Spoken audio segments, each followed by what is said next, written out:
And welcome to the newest episode of the Noobs and Knockouts podcast. I'm Austin. I've watched a lot of wrestling.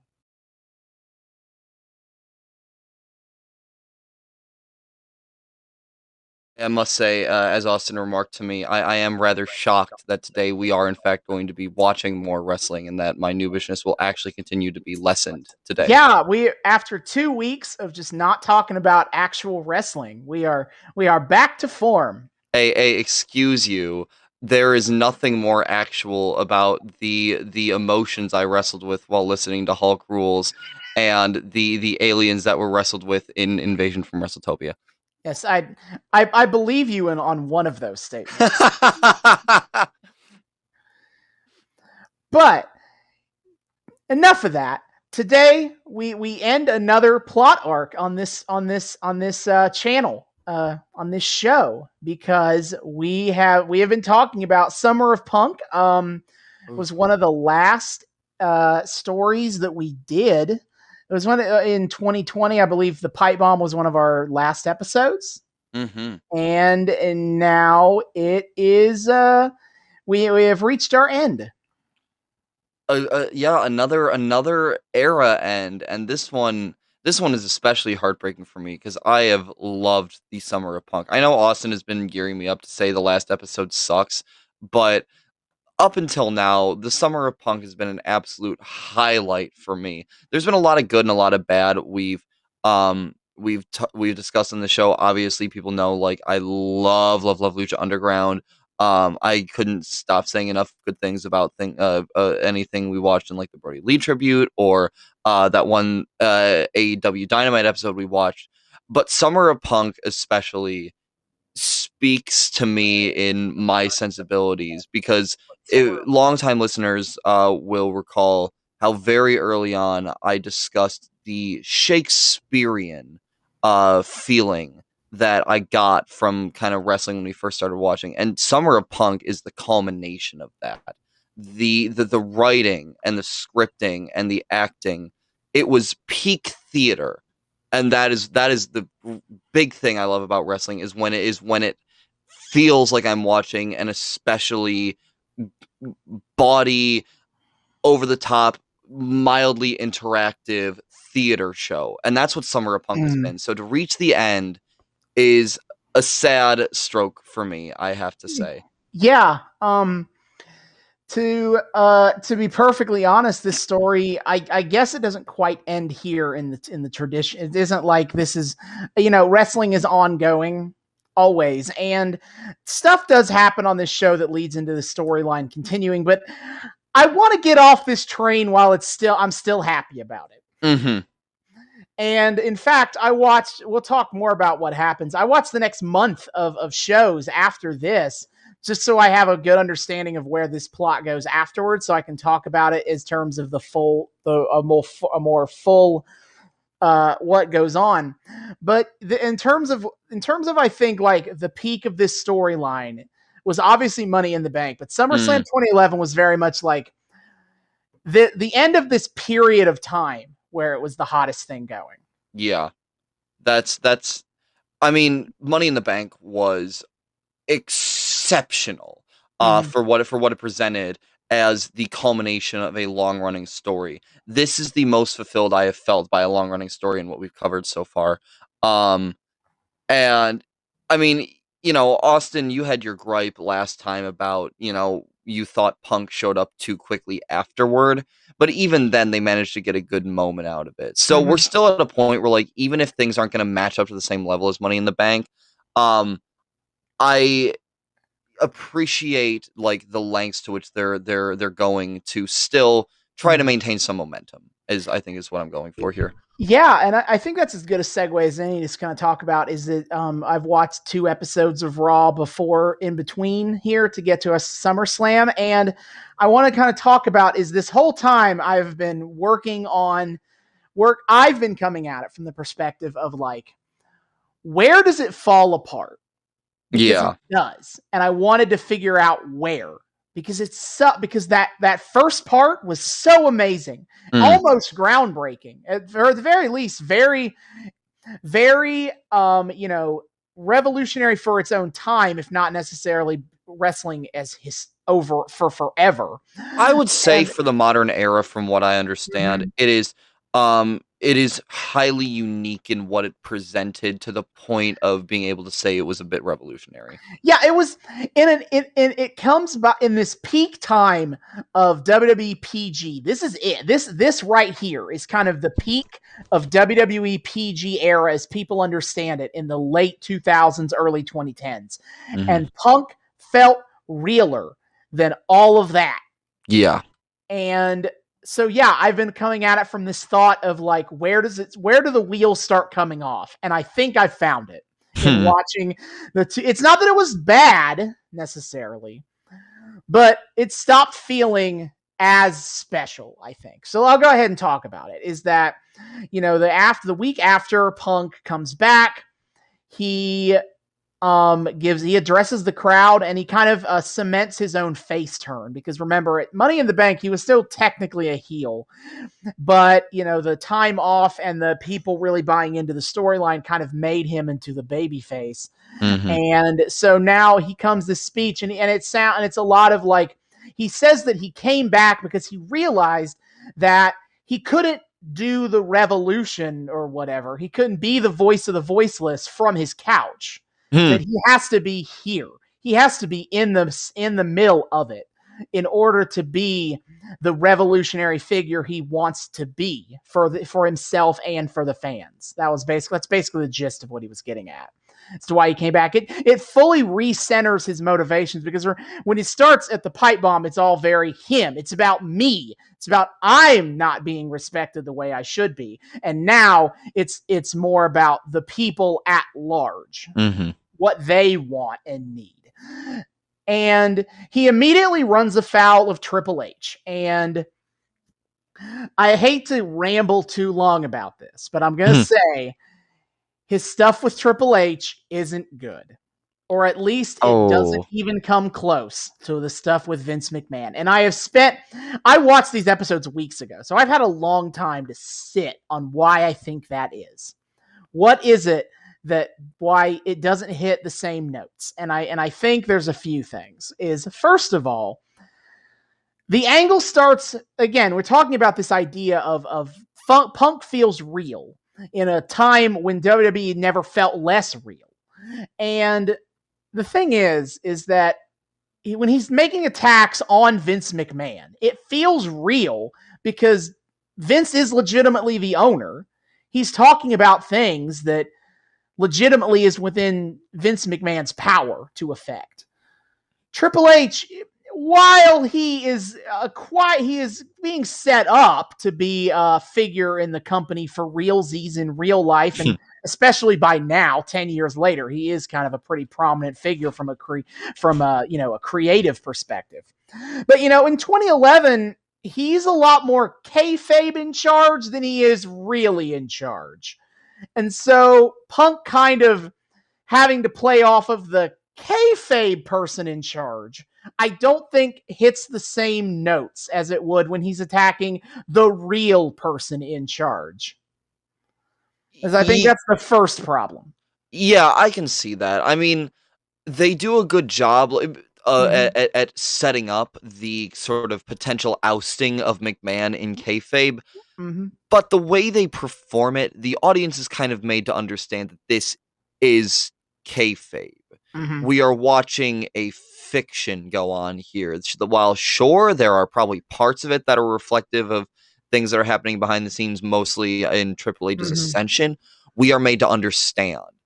So it's part of the phoniness. So if they start to like cross over the Punk stuff with that, I can absolutely see why that leaves a sour taste in the mouth, because it is tangibly phony. Yeah. My second thing is, and this is kind of getting into a more philosophical discussion about how heel authority figures work and why Vince McMahon in particular was such a success. And I think obviously Vince being a one-of-a-kind performer in his own way helps. But from a writing perspective, what makes it work so well? And I think that the thing that is I would say it used to be underrated, but I think people have come around on it as time has come on, is the fact that Vince was never afraid to show his ass. Yeah. Like it was all his. If you look at his stuff with Steve Austin, and even the stuff that with Punk that we saw when he was involved in it in that way, Vince McMahon was not afraid to make himself look like the idiot.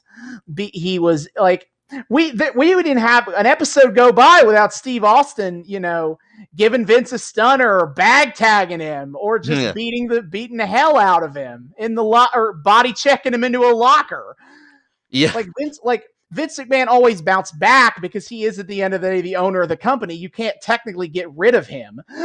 Yeah. But he was always and that's what allowed that power dynamic to continue, because no matter how many wins Steve Austin got, at the end of the day, Vince McMahon's still here, isn't he? Yeah. But he was unafraid to let Steve Austin beat him up again and again and again and again. Nah. And Triple H and other to kind of look at a future storyline, Stephanie McMahon as well as part of the Authority, they not ever, like, in terms of letting themselves look stupid, they've always been more protective of that than Vince McMahon ever was. And I think that does a lot to undercut what Punk is trying to do. Because basically, to set up this interaction that they have on this first episode is that Triple H comes down to congratulate Punk and welcome him back, but he ends up letting it slip that he signed Punk back against his better judgment. And Punk latches onto that and is like, hold on there. What do you mean by that? And, Triple H tries to weasel out of it, but eventually Punk needles him to the point where Triple H admits that he thinks Punk is an arrogant hypocrite, and so he doesn't really like him that much. And so that gives Punk to go on a whole diatribe about, so I'm an arrogant, egotistical ass, huh? Pot calling the kettle black there, don't you think? And Triple H just never really acts offended by anything Punk says. You can contrast like the apologize to me. He's like, I'm sorry, you son of a bitch. Triple H never has the same reaction. He kind of keeps this cool, cocky demeanor as if he understands that in kayfabe, we're talking here, at the end of the day, he has the power over Punk, and anything Punk says doesn't really matter because at the end of the day, he's the one with the power, not Punk. And that makes sense, but it undercuts Punk's message because it makes it seem like, he is just kind of giving childish insults that don't have any weight behind them because Triple H isn't giving them any weight.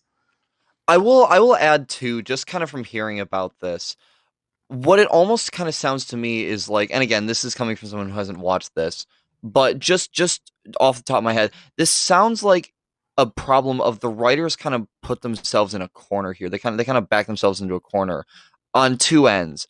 One, you have a phenomenal setup with Punk. He criticizes the company and he accidentally anti-hero face turns himself into this champion of the people via the company. Without it, yet being still fully kind of acknowledged that he has done a face turn because his ultimate enemy is top babyface John Cena. Mm-hmm. And at the same time, you have the McMahon coup, wherein they set Triple H up to be the professional antithesis of McMahon. So you have two overlapping things of, we have this amazing setup with Punk, this amazing character kind of like, through line that we've created, but there's not necessarily a clear place to take him after this because the way the audience reacted to him kind of dictated that he ended up a lot more the hero of the story than maybe was originally anticipated. And then we have, we have the guy who's in power to make him look like a jackass for tantruming because Triple H is so cool and composed. Mm-hmm. But now that Punk is kind of the hero of the story, it just feels weird. So it almost feels like they had these two good setups, but they just do not mesh well together just because the fluid nature of how these stories play out. Like, there's enough variables that kind of messed with the formula, and now all of a sudden these puzzle pieces no longer jive. I would agree with that. Is that it doesn't feel like it doesn't feel like it fits with Mhm. with where and it just doesn't work. I just don't. At the end of the day, it just doesn't work. I will say my third thing, let's put some of the blame on Punk. Like Punk as a character, I don't not as Yeah. I don't because I don't know how much he was writing his own shtick here, but and this kind of ties into my first 2 points, is the fact that Triple H is only kayfabe in charge, and the fact that Triple H isn't really giving him a lot of credence. Punk's material is just a lot weaker Mm. than Yeah, it was with that's kind of what I McMahon. was trying to say too. Yeah. Is like to put it's funny that you would like when we last talked about old Mister They Call Me I Am a Machine, whatever, Mhm. is talking about over using the phrase, and you specifically mentioned the pipe bomb, and that's actually a good tie-in to what happening here. Is that Punk is now using that term pipe bomb as a more casual term than when he first did than that but then when there's a lot less bite behind it. Case in Yeah. point, he's in these 2 episodes and in the episodes after SummerSlam 2011. He makes a lot of comments about that basically just boil down to Stephanie McMahon's the one in charge of the relationship, not you. Yeah. Such boilerplate garbage that is so generic and not that biting, and you're trying to call it a pipe bomb and not like a pipe bomb too. Well, because the thing is like that's another thing I'm trying to say with like they don't really have a good place to take this because of like the way it ended up developing in practice, the way the Punk storyline ended up developing, and how that ends up clashing with the Triple H plot. Mm-hmm. Is it just it to me when you started talking about he just goes in on Triple H the same way he went in on McMahon, if the act all of a sudden feels stale because Mm-hmm. it doesn't feel like a progression. It feels like same shit, different boss. He does actually try to make that point, and that does tie into a point that he made in the pipe bomb of like, I don't even think this company will be better when Vince is dead because of his doofus son-in-law. So there is a kind of a connection there, but again, it's just not but it's not really working, and Yeah, no. it feels repetitive at best and just kind of cheap and bad at worst. Yeah.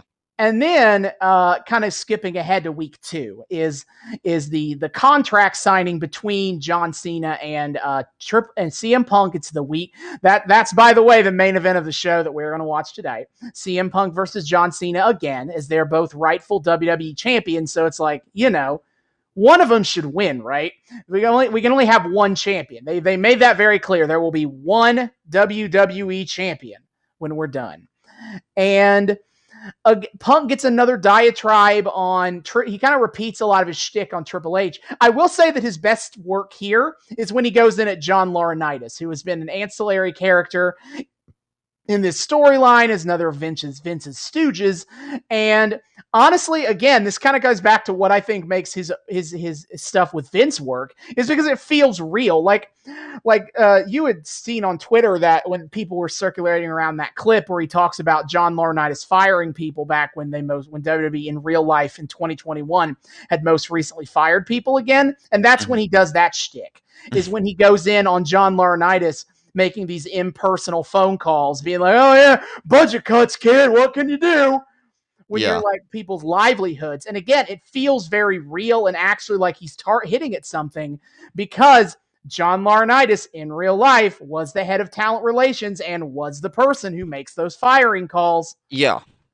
So that does kind of get it, but he's an ancillary character compared to Triple H and John Cena. So we don't really get a lot of that. And the issue to me almost feels like the natural conclusion to have a satisfying end to this story, again, now that Punk's kind of become the hero of it, is to actually have tangible change enacted along the lines of his criticisms. Mm-hmm. But the WWE is not a company that's going to do that. Yeah. So you don't really have a place to take it. So even him going after Laurinaitis for like real bullshit, again, it's starting to feel stale because we've had the criticism, the pipe bomb was the setup. And then we had this constant build, and it, culminated in Money in the Bank, and now he's back. And now that he's back, it's either actually do something with the things he said to complete the story arc, or just let it stall out. And it seems like they're going the route of the latter. What you described. I just kind of thought of this in like the most supreme irony. Yeah. The CM Punk going at real criticisms is what kills this angle's ability to end. Because if this was a purely fictional storyline, then you could do some cheesy bullshit where they get better. They're, in that kind of like good guy corporation, good corporation at heart, good, just a few bad apples, throw them out, kind of hokey garbage that can work in fictional entertainment. It can at least happen. Yeah, and feel like vapidly satisfying. Right, but he's making criticisms about a real life multi-million at this possibly billion-dollar corporation at this point. Like, nothing's gonna happen. Like, that can't happen because that's not how real life works. Yeah. And so the very thing that made this angle so kind of revolutionary for its time is the very thing that keeps it from having a satisfying conclusion. Yeah. Oh my God. It's so funny because we've spent the entirety of this arc being so hype for how cool it is that they took it there, TM. Mm-hmm. But then you kind of stop and think, and you're like, but they don't really have a place to go after taking it there. The only way a story like this like has a satisfying end is if just they plot it out where they know there's going to be some like major structural overhaul in the company and like how they operate, and they kind of line the timing of the story up to like coincide its climax with that actually happening. So that has to be very calculated. So CM Punk was brilliant for what he brought to the table. And in a lot of ways, the writer's room and the producers and the heads and everything were brilliant for letting him go through with it. But just like you and I have not up until this point, it's all of a sudden obvious, oh my God, nobody thought this through. Oh, just you wait till the back half when I explain where this story goes. They really didn't think things through. But anyway, I guess that's about that part of it, but also centering it back to the thing with Cena, because that also is its own problem. Is in that, remember how I talked about John Cena never really selling people's insults and how that kind of makes him an annoying asshole. And the fact that the thing with Punk was really refreshing because he actually did kind of seem bothered about a few things. Well, the writing was like, well, fuck that. We're just throwing all that part out because Punk goes on another diatribe about John Cena. Is like a very similar lines to what he said before. This time, his kind of newest material was talking about how John Cena preaches about, everyone's got an opportunity in the WWE, kid, you say from your ivory tower, looking down on the rest of us. And he tells this story about John Cena kind of being a little condescending to him the first time he won a title in WWE, being like, "Oh yeah, congrats, kid. I didn't know if you were gonna make it." And he was like, "Who the hell are you to say that to me?" And he just goes on. And John Cena, you know what his first words are after he lives? First of all, he spends the whole speech with that stupid fucking smirk on his face. Oh, the I don't like what you're saying, but I will fight for your right to say it smirk. Yep. Okay. And the first thing out of his mouth after Punk is done, fine speech.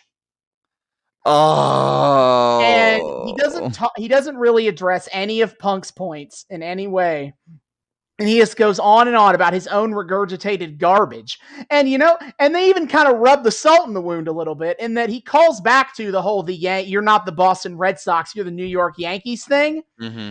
And he decides that, you know what, after thinking about it, I'm not bothered by that line anymore. Because you know what? The New York Yankees are really popular, and so am I. What? So, like, the biggest thing that Punk got over on Cena, the Boston sports fan diehard being called the Yankees, as the ultimate insult for how much of a hypocrite and an anti-underdog you are. And he's like, you know what? People love him or hate him, but you got to respect the rings. And so, same with me, right? It's like, go fuck yourself. God. See, the thing is, when I hear stuff like that, it all of a sudden really makes me question the intentionality of all those moments we praised in the past. Of like, oh my God, this feels really subversive, and they're really like allowing themselves to play outside their usual MO here. All of a sudden, that feels like a happy accident of writing that they stumbled upon in just trying to make the story feel cool and epic and edgy. I now all of a sudden question the intelligence of the writers if they can't sustain that like really smart writing trick for more than like one moment. Yeah, Oh I no. And I that's like agree. that's about the worst thing you can do with story writing like this is do a story thing badly enough to make people question whether or not like you were actually intelligent enough to do the good story things you've done in the past on purpose. Yeah, I also think that this feels more and more like they managed to accidentally step into this like 1 month of really good storyline, and then they managed to revert to form Oh, by as we hit the home-ish stretch. But yeah, so that's where we're at. It's CM. They do the thing. We've never seen a contract signing on this show, so you're not familiar with the trope. But it is a super common trope that every single time that there is a contract signing in WWE as like an on-screen segment, is it an excuse for guys to start fighting each other? I You mean, know, to be that's fair, we did watch the attempted contract signing. Oh yeah, we did. You're right. But so they has fight, and probably the most interesting thing about it is, oh yeah, I forgot. Triple H has inserted himself as the special referee in this match to ensure there is a winner and blah blah blah. And so they have a moment where like all of them are getting physical with each other, and like CM Punk knocks Cena into Triple H, and there's a lot of like, "Hey, what the hell are you doing?" Like basic pushing and shoving kind of stuff to make it kind of sell this idea that like Triple H could fight either one of them by the end of this show. So at least there's that, I guess. Yeah, sure. Why not? Yeah, I've lost a lot of. Again, I was waiting for the moment where it all comes crashing down, and I thought it was going to be when Punk came back early. No, it was the week late. It was the next week. Yeah, the like again, I struggle to find a way they could have like pulled that off. Mm-hmm. And it pulled this off in any way that has a satisfying conclusion that doesn't also involve like heavily restructuring how they do things around the WWE. But like, dear God, the loss of momentum as you describe it is just making me very sad. Yeah, no, it's not a good time. So I guess I'll go ahead and I didn't do this at the top of the show because I had a good segue to just kind of talk about the Raw stuff leading up to SummerSlam. But let's go ahead and go over the card for SummerSlam and what we're going to cover on this show. We've only watched a couple of pay-per-views on this show, so for people who might not have seen us do a pay-per-view show before, I'll go ahead and explain that we have very busy schedules and very limited time to record with each other, so we will not be we don't watch the whole of pay-per-views. It's why we don't do a lot of pay-per-views to begin with. But so I have made a super cut. I actually cut on my notes the movie cut because it's only an hour and a half. So we're only gonna watch only about half of SummerSlam. Yeah. And so I will go ahead and say what the matches are at SummerSlam and tell you where we're going from here, So we are going to see the 6-man tag between John Morrison, Kofi Kingston, and Rey Mysterio versus R-Truth, The Miz, and Alberto Del Rio. That's just kind of been the ever continuing plot line of like all the people on Raw who could be the WWE champion just don't like each other and just keep fighting. It feels a little thrown together, but at the same time, not entirely, because there is a little bit of a story to it, in that it is the beginning of an alliance between R-Truth and The Miz. Oh, interesting. I mean, one of them is um one of them is much more enjoyable for me than the others. So maybe R-Truth can make the Miz like fun for me to watch finally. Yeah, so they basically kind of run this plot line. They build it off of the whole like WWE Championship tournament, but then oopsie daisy, CM Punk's back, so and John Cena's going to immediately get a title shot. Oops. Sucks to suck, kids. Where basically the Miz is still fuming about John Cena getting a title match after he got fired and Punk being back even after he quit. Like, he's fuming about it, and R-Truth comes to him and he tries to recruit him in on his whole "this is a conspiracy" thing. And at first the Miz is kind of hesitant about it, but then R-Truth is like, "Hey man, think about this. Why did we have a whole tournament to determine the WWE champion if John Cena and CM Punk were always going to come back, like, right away?" Which is technically fudging around the plot a little bit in a way that, yeah, well, it is a conspiracy, isn't it? Theory, isn't it? It's fudging around the facts a little bit in that the tournament was under Vince's regime and Triple H is the one who brought back Cena and Punk. But I think considering it's like a heel conspiracy theorist kind of a character, I don't think that's a bad thing. That his conspiracy has a few holes in it. I mean to be fair, don't they all? Yeah, but that is kind of what convinces the Miz to be like, you know what, you got a good point. And so now they're kind of becoming a tag team together, and they're gonna fight the WWE and all that. And so, yeah, they're just having a match with, Alberto Del Rio hasn't done a whole lot. He's just been a whole lot of like, hey, guys, I'm going to be the WWE champ. I'm going to cash in the Money in the Bank. Neener. I mean, yeah, poor guy. Yeah. And so the first match that we're not going to watch on this show, Mark Henry versus Sheamus. Big old beefy boys fight. But that was totally on SmackDown, so we're not going to watch it. We're going to skip it. I'll just go ahead and say is that Mark Henry beats Sheamus. Going to go ahead and say what the results are of that match. Shocker. Yeah. And then the second match we are going to watch is Kelly Kelly versus Beth Phoenix for the WWE Divas Championship. This Beth Phoenix thing has lasted exactly 2 weeks, so that's why David has not heard of it. I mean, no, but I hear Kelly and I groan. Yeah, so Beth Phoenix is basically kind of one of those, like, the bright spots of the Divas era, because she was the Glamazon, because basically she was real jacked and could kick a lot of ass and throw the other women around like rag dolls. That's cool. I'm assuming no relation to Ray Phoenix? No. Unfortunate. Not even the same spelling. I figured. Anyway, so she won a battle royal to be the number one contender. Great. And so the last couple of weeks, she's just been like beating the shit out of Kelly. Kelly is kind of like I'm going to destroy you because you're a diva. It's one of those. Aren't they all divas? Well, I mean, like a diva. Yeah, I know. It's one of those things where, like, when they have women who don't fit the stereotypical mold of a Divas wrestler, they like to make it their character that they don't fit that mold, and they're going to fight that mold. They're going to fight back against it.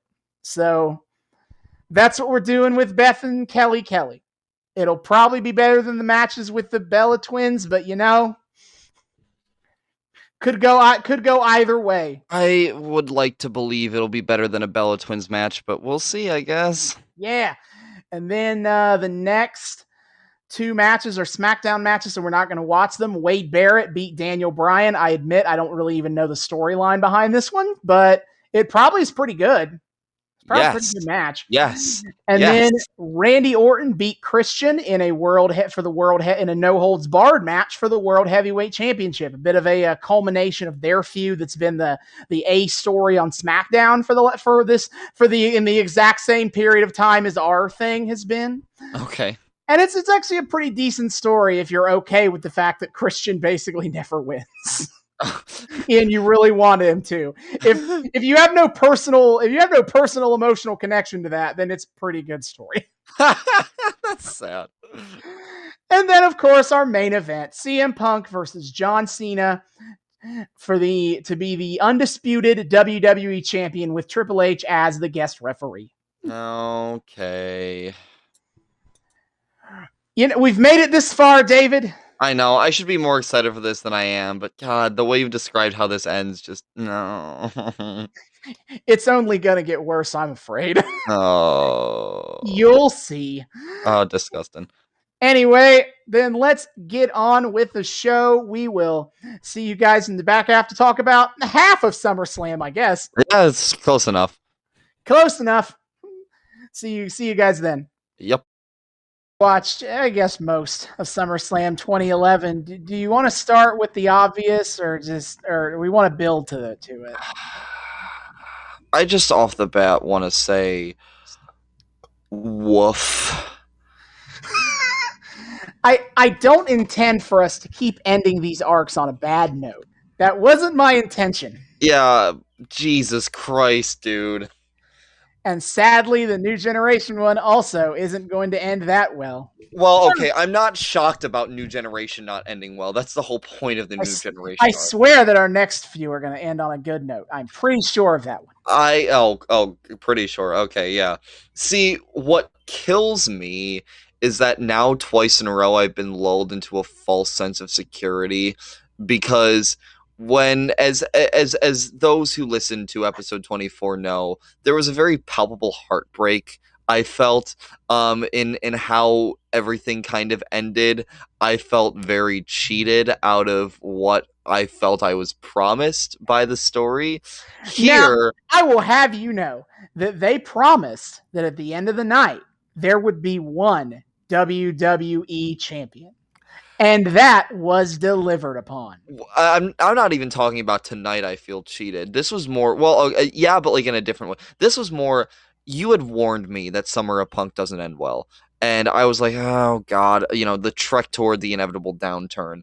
And like, what we saw tonight, it wasn't great.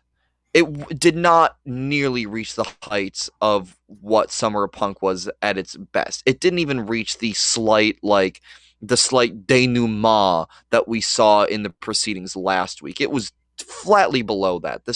For what the stakes were, they didn't feel nearly as important. The bit was starting to get stale. But at the end of the day, I could see things that they were going for, and I felt they were delivered upon okay enough. And toward the end, I was like, you know what? This isn't great, but I can still say some nice things about this. And then it just got worse. Then came a diesel truck to ruin all of our days. I suppose it wasn't even the diesel truck. Like that was a whole other thing. Like that was an issue too. But like it started with Punk's win being illegitimate, and it just went downhill from there. We can do deeper analysis on the main event later. I would actually prefer to not do that first. Yeah, I want to save that for last. But let's explain what we're talking about. The main event, CM Punk versus John Cena. First, it otherwise plays out pretty straightforwardly. Triple H doesn't play a very stereotypical role of trying to cheat anybody as a special ref. He plays it pretty straight. But at the end, and this is played as just like an accident, but basically CM Punk hits the go to sleep on John Cena. He pins John Cena. Cena gets his foot on the ropes, which we've learned plenty on this show. That means the count should be broken. But Triple H doesn't break the count, and he keeps counting the pin, and CM Punk wins. Yeah. So he wins, but he did it unfairly. Yeah.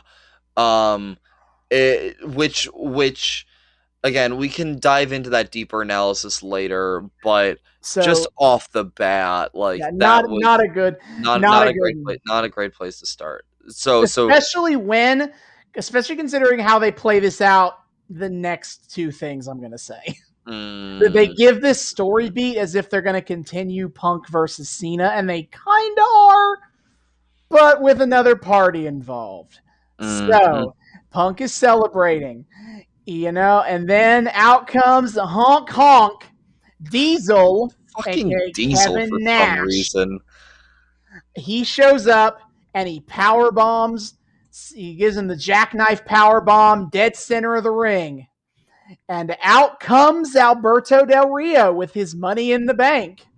He cashes in, kicks Punk in the head once, and pins him 1, 2, 3. They Hmm. said coming in that there would, in fact, only be one WWE champion at the end of the night. They were right. That person was Alberto Del Alberto Rio. Del Rio. Ha ha ha ha. I okay.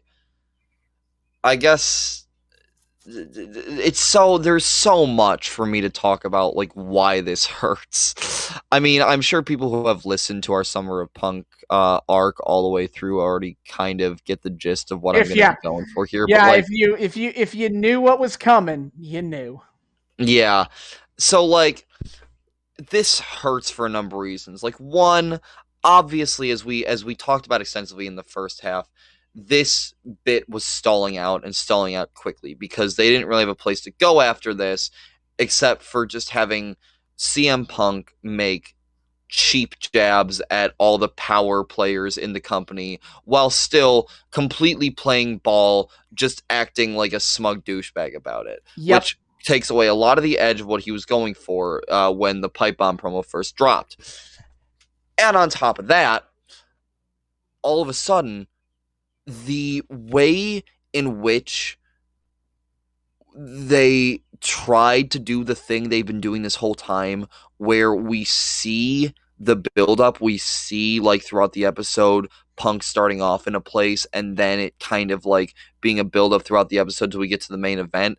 That was not nearly as delivered upon. Again, it was Punk insulting Stephanie McMahon, Stephanie McMahon quietly consulting with Triple H at one point, and that was it. So the mid episode buildup was also practically non-existent. Add on top of that, we get a good match out of Punk versus Cena. Not the best we've seen from this era, but it's good enough. That's not fair in the sense that like Punk Cena is easily their best match, and you could make a fair argument it's one of the best matches ever from WWE. So that's not totally fair, but you're still right that it's No. good, but it doesn't match up to Money in the Bank. Yeah, no. But and again, credit where credit is due. Punk and Cena, as I said to Austin when we were watching, their in-ring chemistry is phenomenal. You cannot really get a bad match out of the two of them. And I'm even confident in saying that Punk versus Cena, even when the story doesn't match up, it's still it through the sheer ability of their fighting alone, they can still make you feel story stakes, even when the rest of it isn't super palpable. There were moments like they're good at doing the back and forth on pinning each other enough that I was still kind of on the edge of my seat. And this is kind of a whole thing too about like the abilities of performer versus the material they were given, which I kind of want to talk about at some point during this episode breakdown. But you have that, and it's cool and whatever. And Punk gets the win. And you kind of think about the whole journey we've gone through on this, and you're like, yes, correct. Well deserved, both in kayfabe and like IRL behind the scenes, giving Punk the dub here. Had some rocky bumps, but we got there. But yeah, I wouldn't have warned if that was how that ended. I wouldn't have warned you about this. Yeah. Well, I could see warning me that it was disappointing. But then Diesel, for some reason, what the hell is Kevin Nash doing here? He comes out and yeets Punk, and all of a sudden you're like, why are they messy ending this with someone who hasn't remotely been involved up to this point? And then they bring Del Rio out, and you're like, oh yeah, I forgot about this. And all of a sudden it's immediately ruined because the ultimate irony is that for as good as Money in the Bank was and as hysterical as it's been to see Del Rio like on multiple occasions now try and fail to cash in, now that he actually cashes in and succeeds at cashing in and gets what he wants out of cashing in, it just cheapens that moment so much because we get nothing out of seeing a weakened Punk get defeated in 5 seconds. We get nothing out of that story wise. Narratively, there is no emotional punch to that other than what the fuck? Why are you taking this away from him? Yeah, It's and not in a good kayfabe way of like, oh, this is gonna pay off. It's just kind of like, wow, that's just sad to watch right now. yeah, Oh,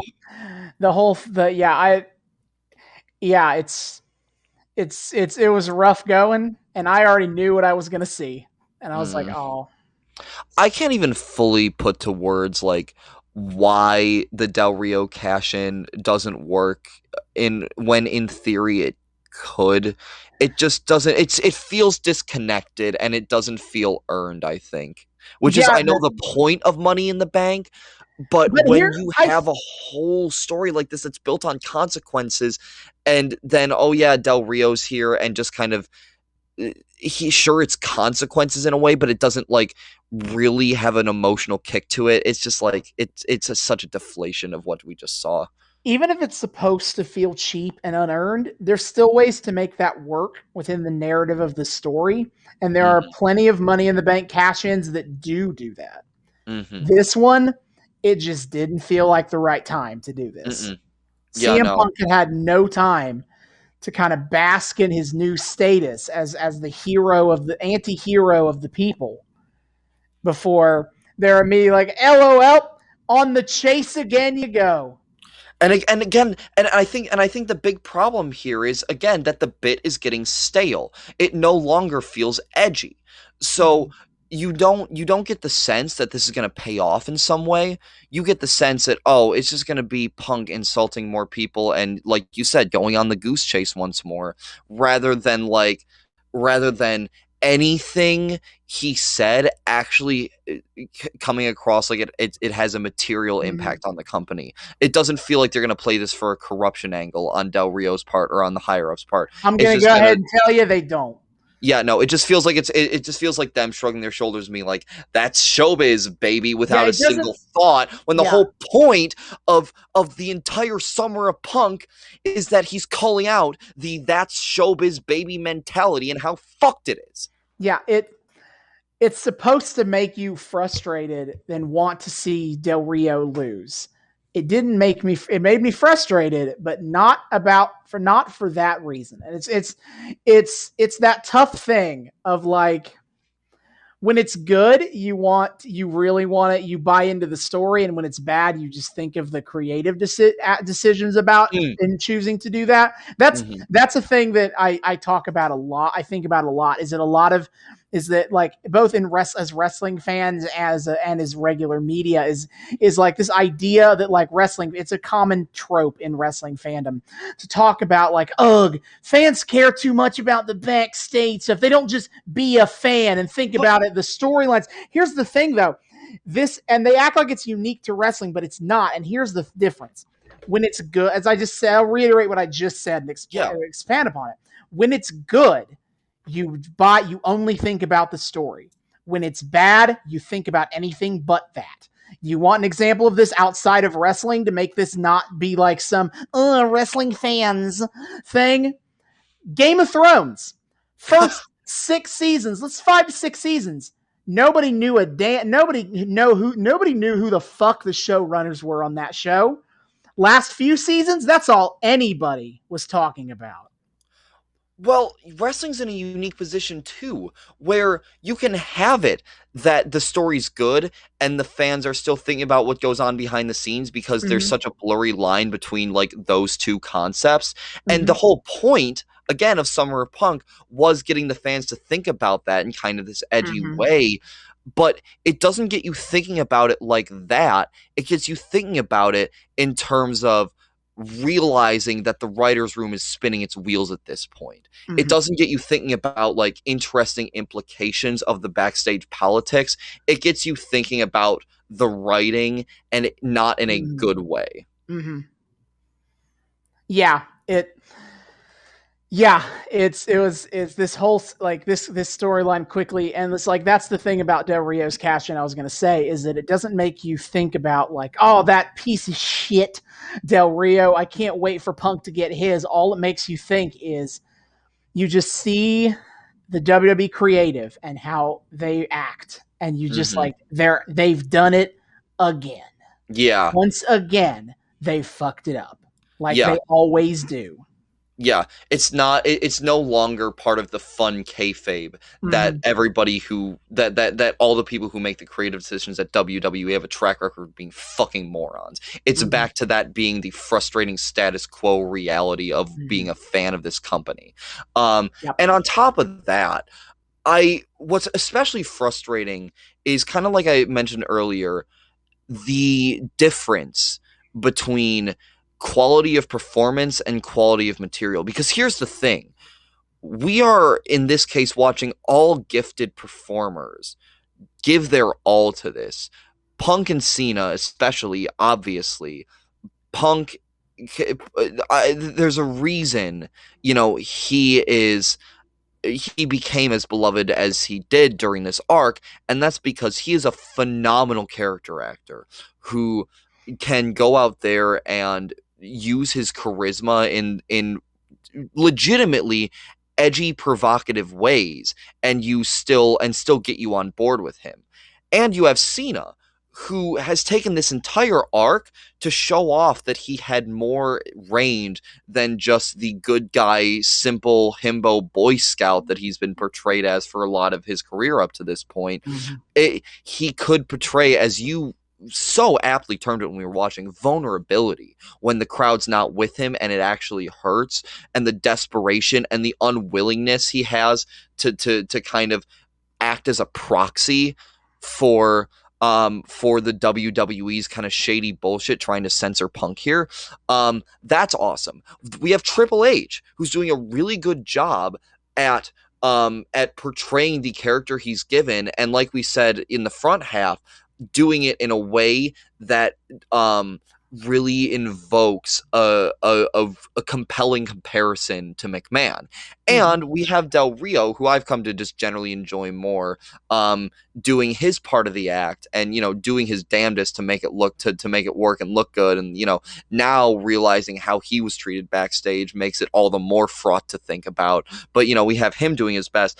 And so we have all of these components that should work because the delivery is fantastic. It feels like it should work, but viscerally you can tell it doesn't. And Mm-hmm. the frustrating thing is then breaking down like where the failing is, because on the surface it seems like it should be as compelling as everything up to this point, but there's just something about the way the material was crafted that all of a sudden it no longer jives. Um, Mm-hmm. and that is the ultimate tragedy of this, I think, right here, is that you had all the pieces in place to continue making this work with these insanely gifted performers, and it just got squandered. Yep. So wanna run through the show now before we keep going without Yeah. talking anything else. There is we get the intro package. Actually, no, we don't. We open with the old national anthem as played by the guitarist of Tool, Adam Adam something. Jones. What a great Adam name! Jones. Yeah, we crack some jokes about vamping, and then he does kind of end up playing a bit of a guitar solo there Yeah. because he doesn't sing the anthem. He's not a singer. Also, the video package they have for that Oh yeah, goes they're on loop. generic. They're generic stock video of Yeah, they're B-roll. Americana that also is so short it doesn't even make it to the end of the national anthem Yeah. before they loop it back. Which I'm not sure if that's a failing of the B-roll department, a failing of Adam Jones, or both. Yeah, but it was hilarious that they can't even make a 90-second video package Yeah, oh for my this. Christ. That was funny. But yeah, Um they so have the intro package doesn't have a whole lot, but yeah, then we start with the 6-man tag. the six-man tag was awesome. So it was Kofi, Mysterio, and John Morrison, aka Johnny fucking Mundo, Now it's versus slow motion. Yeah, now in slow-mo. Yeah, versus Miz, R-Truth, and Del Rio. Um and exceptional. Yeah. I commented to Austin um while we were watching, like, it's matches like these that really make me want to bone up more on my like technical analysis ability, because there's just a lot of good stuff going on in this match. The cool thing about matches like these, this in particular, is they managed to get together a really diversified cast for this match, Mhm. because Kofi, Mysterio, and Mundo, as we've talked about extensively on this podcast, all are greatly athletically gifted and all in really distinct ways. Kofi being the high flyer, Mysterio Mysterio also being a high flyer, but but like, also in that but in like as a luchador, yeah, and it's like American then high flying versus luchador high flying, and and then yeah, Mundo being the parkour guy. maybe in parkour guy. Yeah. All three of them, like, their teamwork is exceptional. There's a great moment where Kofi and Morrison, whatever, um goes in on I think R-Truth, and they knock him down, and they do like the kick up at the same time. Mhm. Um and the way they move in tandem is really cool, and just any chance I get to see Rey Mysterio kick ass is great. Yeah. Um then on the heel side, we have Miz, who's kind of generic. I'm not particularly compelled by Miz most of the time, but Del Rio, who I've come to enjoy more as a character, and he does kind of have this nice little like brutalism Mhm. aspect to his fighting. That's cool to watch. Like, again, it feels fraught all of a sudden to laugh at the oafishness with which his character was written, but it does kind of play into this fighting style he has of like just trying to quick and dirty get dubs with like just powering through this kind of like charge in and brutalize attempt.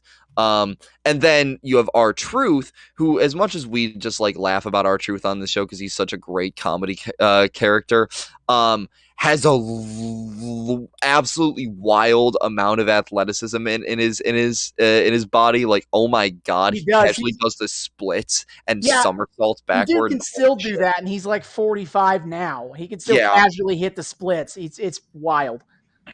yeah, no. So a great athletic showing, and they didn't really go in on like too many tired tropes of like big tag teams like that. Mhm.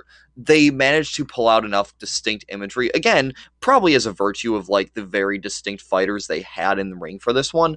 Mhm. um it was just fun to watch, and god, it's so satisfying to see all these really technically competent people hit them well. And again, even in a story, even in something that like doesn't have a whole lot of story going for it, it's compelling by nature of the entertainment value of like the legitimately good fighting going on here, Yeah. the work they do. um um, uh, I would say 4 out of those 6 um, are some of the best workers in the company of this era. So any chance to see them go up against each other or slash fight together, depending on which side they're on, is an absolute treat. Oh, absolutely. Yeah, it's just a very it's very it knows what it needs to be, and that it needs to be about a 10-minute like hot opening match to Hmm. get everybody excited, have some fun, the good guys get the win. Yeah, and, Like and hot's a good word for it too. They keep up a good pace throughout the mhm. match. That's what I mean. That's kind of because six. I've noticed the kind of like larger tag matches like that.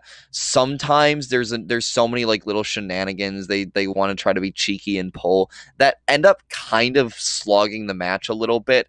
This Mhm. never really felt like it went there. Even like when there's some out of ring shenanigans going on, it didn't feel to the detriment of the pace of what was going on in the ring, and it stayed engaging for the entire duration, which was Yeah. nice. Yeah, it was a very good match overall. So, Yeah, absolutely. Yeah. More of all of them, please. Except Mhm. Miz, I could give or take the Miz, but for the most part, yeah. But he's the Miz, and I he's know. awesome.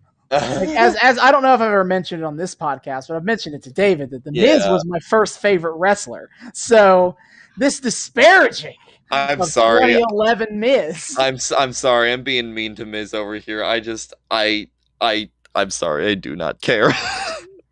Well, it's fine.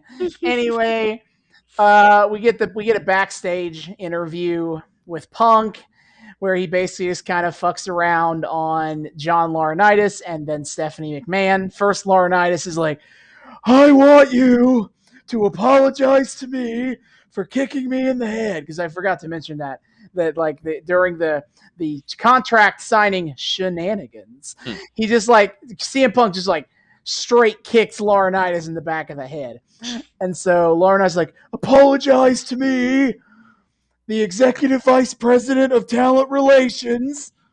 And so Punk does so in the most sarcastic, obnoxious way he can.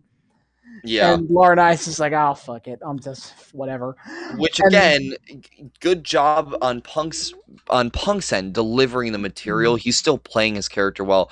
But, like, that's your first indicator of, like, this doesn't have any teeth to it. Yeah. And it seems like the extent of Punk's quote-unquote advocacy within the company at this point is just gonna be him being like an obnoxious gremlin backstage. Yeah, now that you and I get you couldn't have done this forever, but now that like he is officially signed with the company now, and we know that, it loses a lot of the edge, because it doesn't feel like he could just like say, fuck it, I'm leaving at any given moment. Yeah, no, the again, we all talked about this in the first half of just like of just God, this needed to coincide with an actual shift in company policy. And it had to be like a big season finale or some shit. But no, we didn't get that. So here we are. Yeah, he shit talks Stephanie, and Stephanie just spends the whole time being like he tries to make sarcastic remarks, and she just is like, no, everyone's wishing you luck. But he refuses the handshake, and that is the end of that. Yeah, whatever. And then we skip ahead to the best segment of the night, which is, of course, the Cee Lo Green concert. Yeah, I thought we were done with music after Hulk Rules. God damn it. Oh, no. We're done with bad songs, David. We're not done with music. Oh, Jesus. So the Cee Lo Green thing is honestly hilarious in that. So he sings Bright Lights, Big City, which was the theme song of SummerSlam. As I told David, not the funniest SummerSlam song. Gonna give that to Demi Lovato's Cool for the Summer. Yeah. That's hysterical to me. But anyway, Cee Lo Green, he's doing his thing. And he ends up singing. He also sings Forget You, because that was the big hit. Yeah. Some of the divas come out to dance along to Forget You, and the crowd doesn't care. Yeah, like they pan across, and the crowd's like at least pretending to be into it. They find a couple people who are kind of moving to the rhythm. Yeah. But they found one girl who knows the lyrics and was singing along. But the best part, like the ultimate best part about this, as Austin and I had a big laugh about while watching, was he's doing Forget You, and he's like, see you driving around town with the girl I love, and he's like, and I'm like, and he holds the mic out, he does for the crowd participation, and nobody sings along, and he brings he does this multiple times, and each time it gets nothing, and he brings the mic back to his mouth. There's this big fake grin, like, yeah, bastards, what is wrong with you? No, he tries so hard to like get the crowd to like sing along with him, as he probably does at his real concerts. Yeah. But here's the thing. You're at a wrestling show, they pretty much never work, because pretty much no one has ever gone to a wrestling show and wanted to see a live music performance in the middle of it. I know. So absolutely nobody cares. And as I joke with David, it's like it's something special to watch somebody try to get a wrestling crowd to chant stuff, and they don't want to chant stuff. The most easily baited type of crowd in the universe, and they don't go along with your like audience participation. That's when you know you're. See, I can't even blame Ceelo. He was trying his best. Yeah, it's not Ceelo's fault. This is on WWE for trying to do this kind of thing. Yeah, and of course we have a few fucking divas like acting as the Bella Twins, Rosa Mendez and Alicia Fox. Why? And it was funny because they were clearly given no direction on what to do. So were they're trying just their kind of best, but they winging. just They were felt winging it the awkward. whole time, and Yeah. it looked awkward. It was great. Yeah, that one hurts. And then we get the Be a Star video that's nice. It was nice. Well, wait, no, we got the Divas match first. No, the Be a Star video was before the Divas. Oh, it was before the Divas match. Oh, okay. You're thinking of SummerSlam Access, which we'll get to. Oh, yeah. But yeah, then we watch the Divas title match: Beth Phoenix versus Kelly Kelly. Which it was longer than previous Divas matches, which was both nice and not nice. 6 minutes 48 seconds, the longest Divas match we've seen so far. Yeah. I'm just gonna say it. Beth Phoenix is far more talented than Kelly Kelly. It seems like, and watching her lose to Kelly Kelly, spoiler warning, was just sad because you're just like, they're upholding the status quo as usual. The hot wins over the hot bitchy.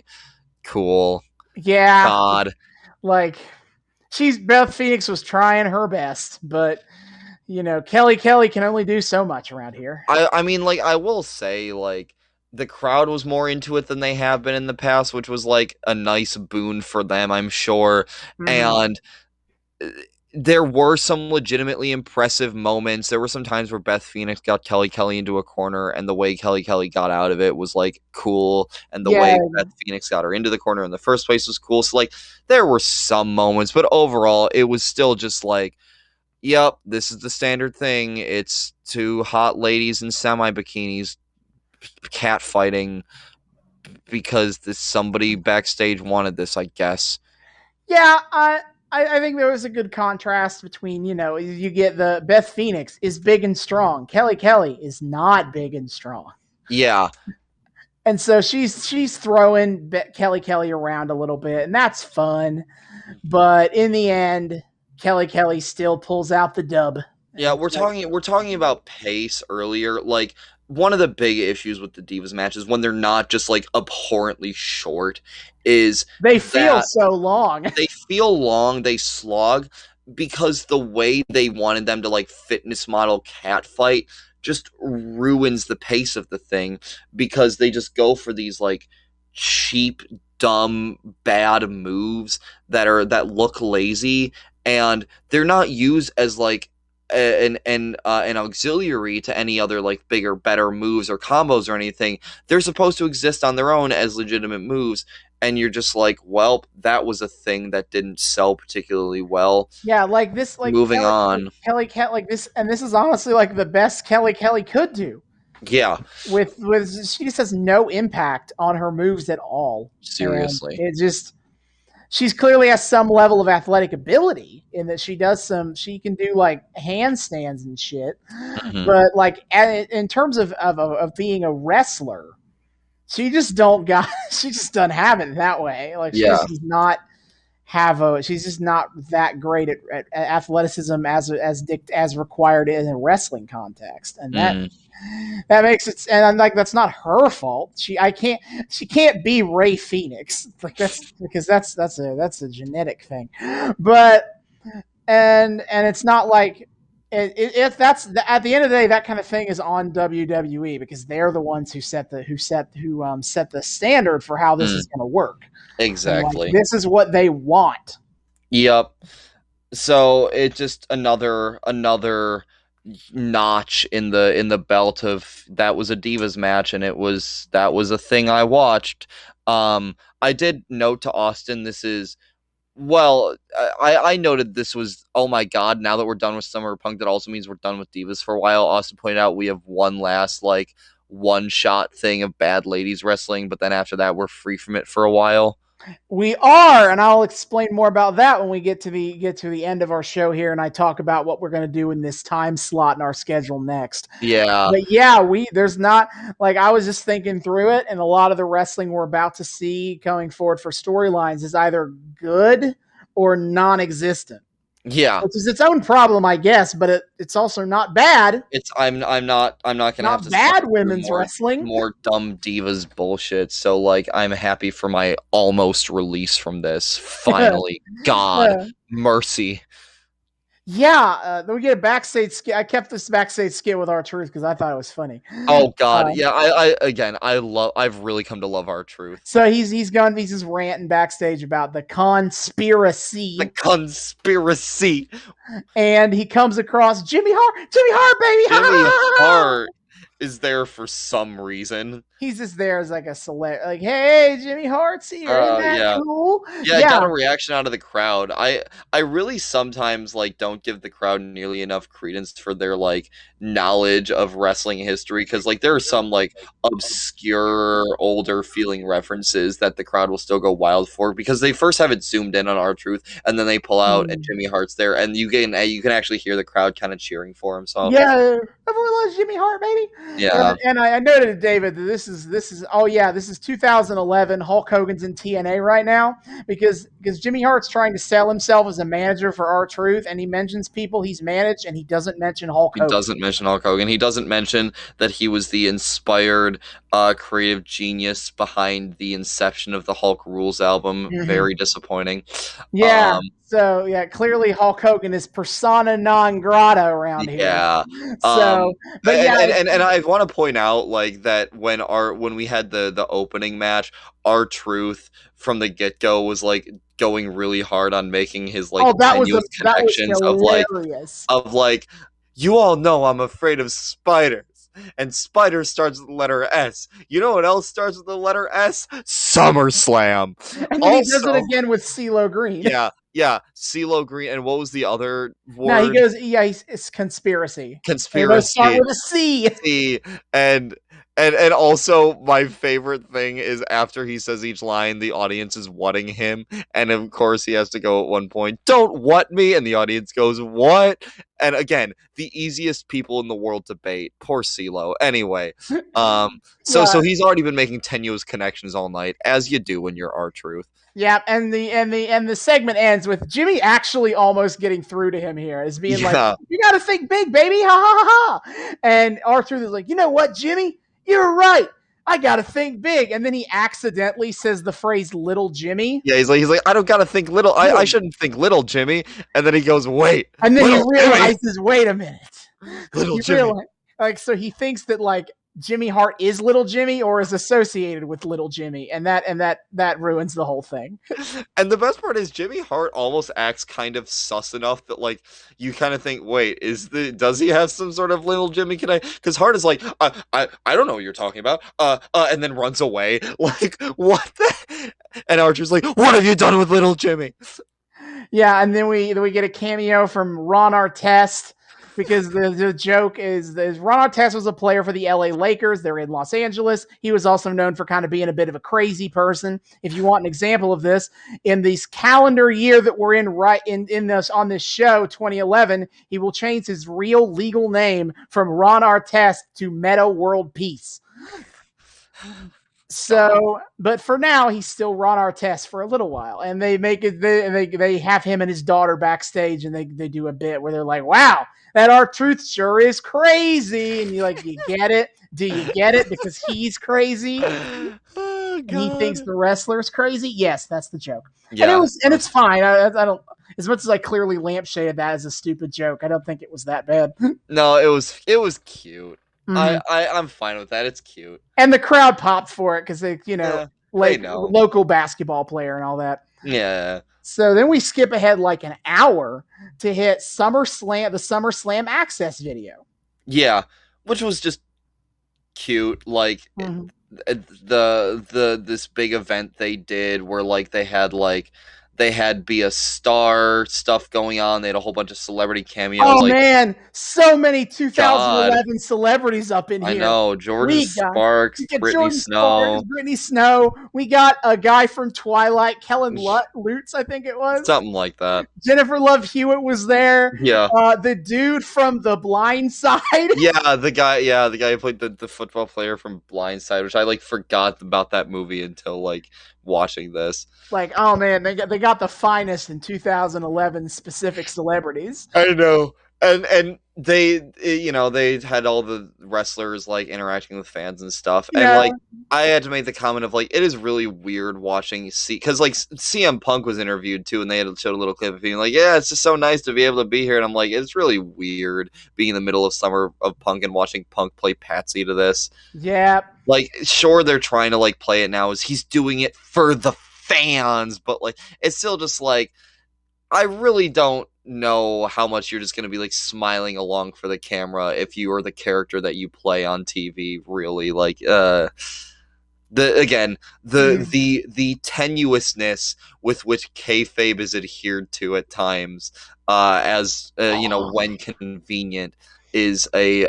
hilarious and mind-boggling and sometimes deeply frustrating thing on this damn show. Kayfabe is important when it needs to be, when we Yeah, want it to true. be, and none other time. And True. yeah, and then after that, we get a they're Stephanie and Triple H are backstage. They're talking.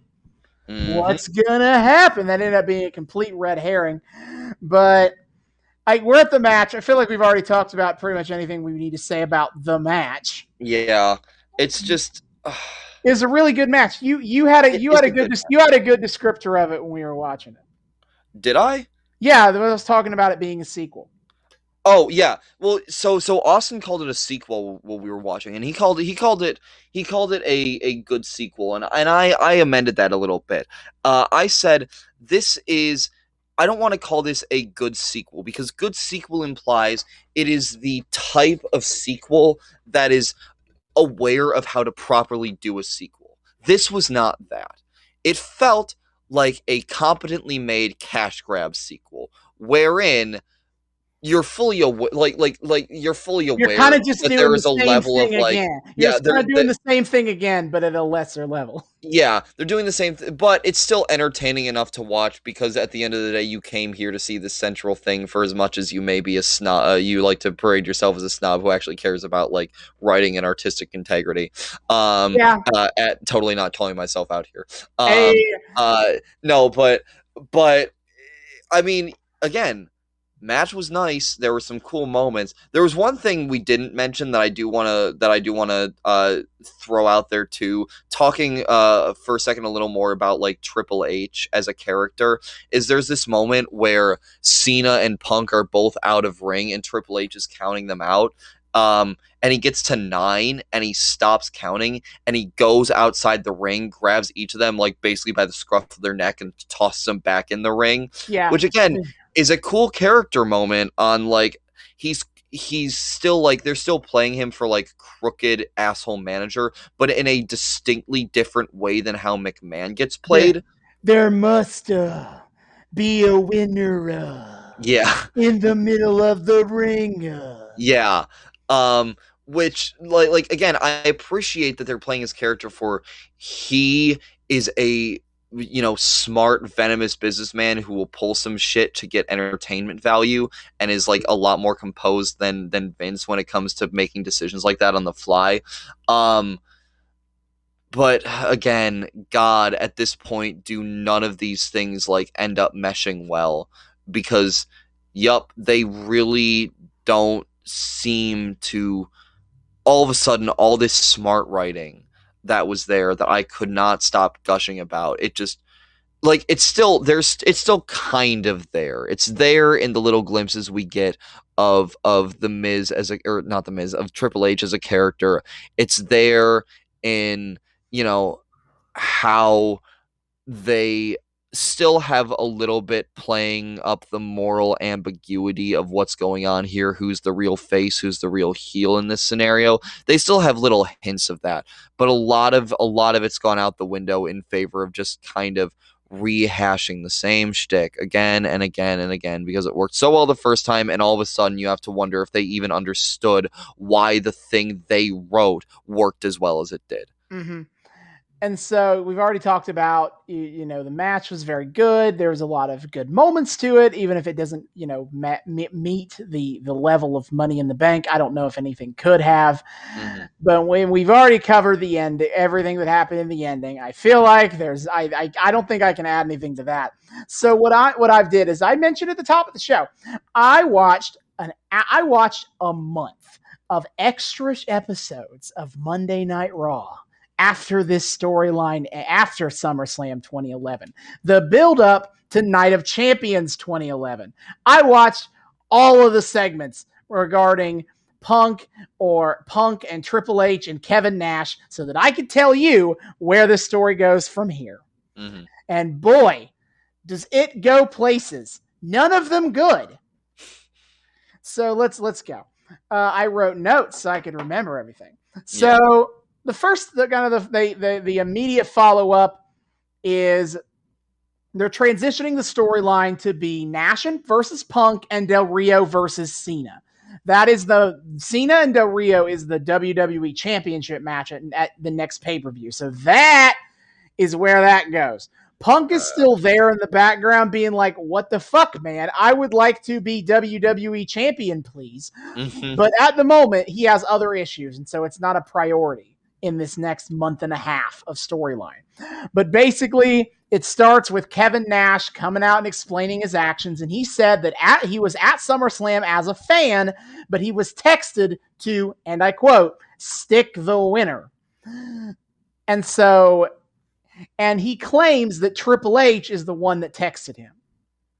Now, Triple H is big on denying all this. He, according to him, he's like, Nash, bruh, Nash, you're one of my closest friends, but this is bad for business. Don't know how much more of that accent I can do. Now, CM Punk is like, this is a bunch of bullshit. You two have been the best friends for decades, and you expect me to believe that you didn't collude to screw me over, despite the fact that everything in Triple H's character motivations would lead you to do that. Mm-hmm. Best line, CM Punk is specifically targeting Nash, does a lot of like, you're an old irrelevant dinosaur. Fair, he is. He has one of his best lines. This isn't a great part of the storyline, but one of his best lines ever might be is that when he comes out to talk to Nash this first time, he talks about how he got a text from his sister after the SummerSlam match that went, Kevin Nash, LOL, thought he was dead. I will say, surprisingly, especially apropos comment from Punk about Nash being a dinosaur, considering Nash's former stage name and what happens to dinosaur bones. Hey! But yeah, and then Nash Nash completely can't hang with CM Punk here on the microphone. He comes from this angle of like, I'm a big guy, I'm a star, you need to hit the gym and get a clue. I'm like, yeah, it doesn't land, if you were wondering. Color me surprised. Yeah, and in the meantime, Punk and Triple H, again, it just keeps hitting the same goddamn notes of about his wife and her being the one in charge of the relationship, as opposed to him, the man. That's of course the implication, but he doesn't make that obvious connection. And it's like, I wrote, it completely dilutes the pipe bomb thing. He will not stop talking about it and calling it a pipe bomb. So fast forward a couple of weeks. This has gone back and forth for a while. And I forgot to talk about this because it's actually this might be the most interesting story beat in this entire thing. Mm-hmm. Is in week 2, they do a bit where CM Punk and Kevin Nash are supposed to meet face to face, but then suddenly there's a backstage segment where John Laurinaitis comes up to Triple H and is like, Triple H, there's been an accident. Kevin Nash has got in a car accident on the way to the building. He's at the hospital now. And Triple H runs out of the building to go check on his friend. And later in the show, Nash comes out to attack Punk. So I'm going to be they plant seeds here that it was John Laurinaitis or Stephanie McMahon are probably the most likely candidates for who texted Nash. Remember that. Oh, God. So, week 3-ish. Week 3 or week 4, I forget which week this was. I know it's in the middle. That's all I remember. Is they announced Kevin Nash versus CM Punk for Night of Champions, the next pay-per-view. Except at the very end of the exact same episode, they do a bit where Triple H is like, your match against Nash, it's been changed. Now you're going to fight me. Why? So I believe there was some real life problems here, and that Kevin Nash's old dinosaur ass couldn't get medically cleared to wrestle. Oh my god. So we needed to change the match to Punk versus Triple H. Oh god. And again, I already knew this happened. I knew that Nash Punk got changed to Triple H and Punk. I was stunned that it happened over the course of one episode. That's disgusting. Like, and it was, the story beat is supposed to be that CM Punk keeps needling Triple H so much that Triple H changed the match. But again, he only, really, one more time was all it took for Triple H to get mad enough to change his mind here. Yeah. Punk did the exact same shit he's been doing for weeks, but apparently this one more time where he did it, that's where we crossed the line. Yeah. Which, I guess you could kind of see it just because, again, Triple H has already shown his propensity for throwing in little surprises like that just for entertainment value. But, I'm assuming it doesn't play out as, it doesn't play out as calculated and plays out as an anger move in the story. Yeah, no, it's not that it's not a calculated move. He's pissed. The idea is that he's pissed, and he's exerting his power as COO to change the match into a way that fulfills his anger. Yeah. And lets him get retribution on Punk for being a dick face. All right, here comes the big moment. We get the reveal of who texted Nash. As I said, we have been hinting before. CM Punk believes wholeheartedly that it's Triple H or someone affiliated with Triple H. Yeah. And we have had hints that it could totally be Stephanie, and it is probably John Laurinaitis. John Laurinaitis has been sketch as hell for weeks. The big one was the whole Kevin Nash has been in a car accident, and then Kevin Nash shows up clearly not hurt. Yeah. But it gets Triple H out of the building, right?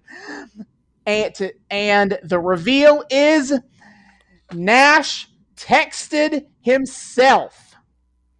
The story beat is that Triple H found footage, security cam footage from the arena, and Triple H and Kevin Nash went into Triple H's locker room, texted his own number from Triple H's phone, and then came back out and attacked Punk.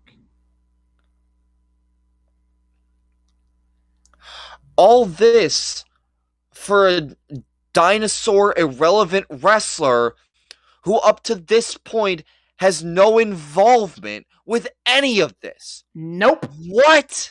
This is his, and Nash is fired by Triple H. I wrote Nash is fired by Triple H for being a lying liar who lies. But I also wrote, this feels like it stopped being about Punk, because it did. This suddenly became a lot more about Triple H being mad at his best friend for betraying him in that he screwed with his show. As I said, it stops feeling like it's really about Punk. Yeah. And I wrote, I forget who wrote this line. I should have wrote that down. You want change, Obama? You got change coming your way. Very 2011. I forgot who. I think Triple H said that, but I forget who. But I didn't write that down. And then, funny, and the weird thing is that they keep the beef on Nash and Punk kind of going for a couple of weeks, even after they've made the match Triple H versus Punk. And then, it's weird.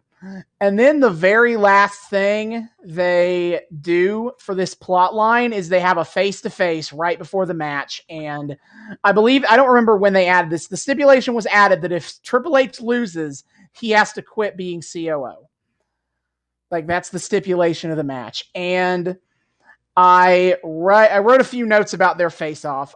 Punk actually does a good thing where he claims Triple H and Vince as executives might as well be the same person. Yeah. Um, I H- see. I feel like that kind of defeats the purpose, though, of all the things they go out of their way to like do to show that Triple H runs things differently. mm-hmm. But like, okay, Triple H proving the point by trying to claim that this is an audience reaction based meritocracy. That's where this angle goes. Is like is that CM Punk tries to portray himself, tries to continue on about his gripes that he saw in the pipe bomb, that he is being held back because management doesn't like him. He is the best in the world, and all Triple H fires back on is this idea that the fans weren't behind you.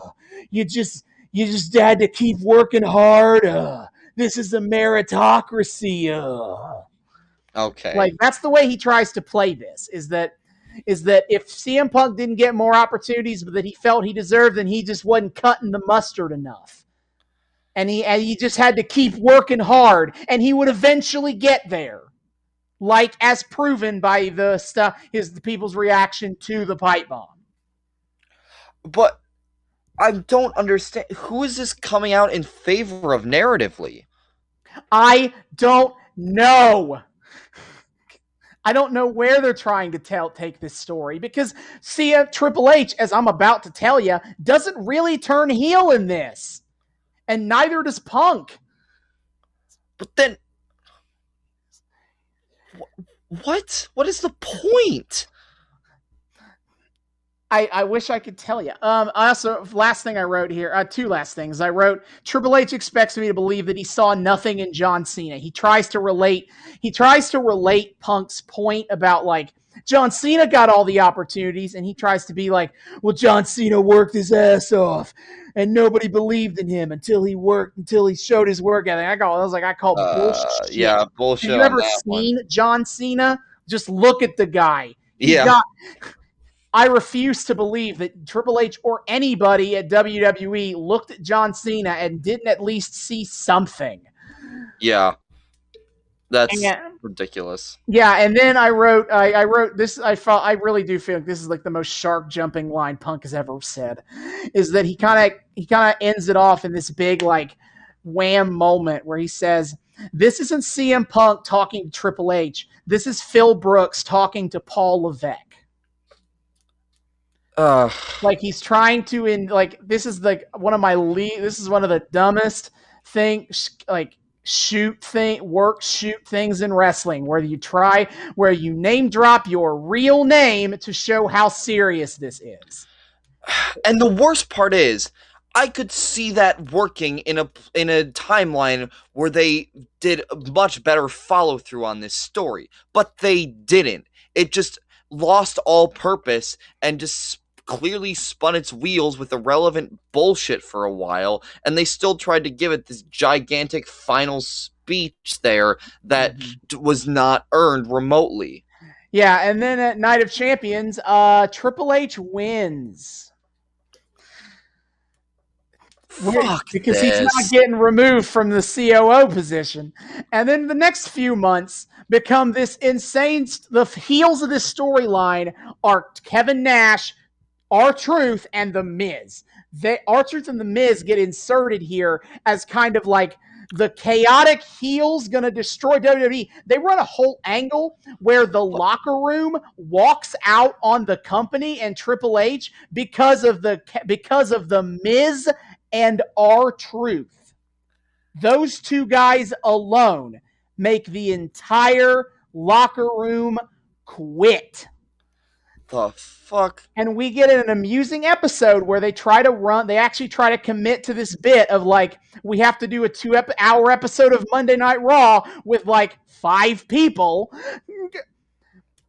And it basically, the angle kind of, for the Triple H side of it, the angle ends where Triple H is removed as COO and John Laurinaitis becomes the man in charge. What? Because he's the real heel here. And on the Punk side, he kind of continues to orbit around Alberto Del Rio and John Cena until eventually he does win the WWE title at Survivor Series, and he will then hold the title for more than a year. We saw this in the 2012 Christmas thing. Yeah, I was gonna But say. but by this point, all the momentum's gone. Well, I think you said it best when you said this stopped being about CM Punk. And I want to add on that because the magic of the Summer of Punk wasn't just CM Punk himself. Obviously, it was what he was talking about. It wasn't that it was about CM Punk. It was about CM Punk's perspective on the company and how he manifested that into this chaos, this chaotic plot to make everything in the WWE go tits up and cause them chaos and basically do a jokery demonstration for the fans of like what a shit show this company is. And that's the magic, because it's not just Punk being a good character, it's that he was saying something there that backed him up. It gave his character substance, and you advance. You march forward with Punk the character continuing to do what he's been written to do this whole time during this era, and yet all of a sudden, at some point after Punk returns, every single thing about the company being fucked disappears. Completely. Like, they try to pay lip service to it, but you have this insanely weird and needlessly complex corruption angle shit going on, and it comes out meaning nothing. It doesn't have any teeth behind it, because the way they like continue on with the story, they once again the work shoot loses its strength because the writers stop caring about actually making that think about how the company's run angle from an audience perspective means something. It's just kind of there and vaguely gestured at without anything ever actually coming of it. No real consequences, and that's the tragedy. And we've kind of hit on it a lot already this episode, but I feel like once you lost the ability to lean on the meta of Punk leaving the company as this like burning all bridges, fuck you, because this company is the shits. Once you lose that, when he re-signs, it's like they didn't really know what to do after that. Well, because the problem is, up to that point, it seems so meticulously plotted, but all of a sudden we had these little seeds planted of changing the course of the story, because they forgot to factor in the audience reaction variable. Like, I'm not sure, and I'm pretty sure I've said this in past Summer Punk episodes, I'm not sure how much they like kind of realized the audience would go all in on Punk. And for rather however much they planned for that, for a little bit they used that to their advantage. But to a point, it feels like how warmly Punk was received for doing this. It feels like something about that worked against them, because it made Punk a straight up hero, and they didn't have the balls to make the people around him continue to be more villainous by comparison. Like, they didn't, like, Triple H, for outing Vince and being a much more composed COO, also seemed to have a lot of audience support backing him, so they didn't have the balls to make him turn heel over this either.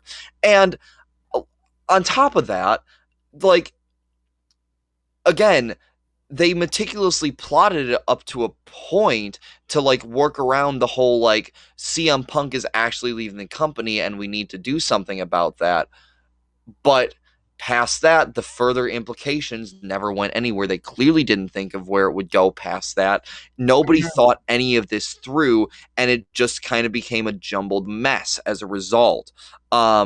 It's so frustrating to like see them start to get it right and then just have it all been out. Mm-hmm. For what? Because they didn't feel like putting in the extra like little bit of effort to think things through further. Yeah. And it is just, they completely had no idea where they wanted to take it or what to do after Money in the Bank. Because like there's like they just screwed themselves on timing, because by virtue of how Money in the Bank works, there's no way, like, you have to dethrone Punk for this. Yeah, I don't like it's one of those that, like, Money in the Bank only lasts a year. Mm-hmm. And that is a problem that comes up sometimes, is you look at the landscape of Money in the Bank, of who's the champion right now and who's hot, and you're like, well, we gotta do this at some point, but it never looks like it's going to be a good time. Yeah. And I think that is definitely a problem here, in that Del Rio's got that briefcase. He's going to be WWE champion eventually, but Punk has never been hotter.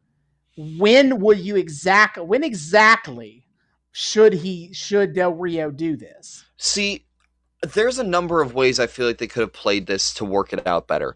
One, they could have involved Del Rio more in Punk's storyline. I don't know how they could have fit him in, but they could have found a way to make him more involved and make his jumping in here feel more meaningful, feel more impactful to the story, and not just some random fuck you to everything that poor Punk, all the work he's been putting in since the start of this whole era.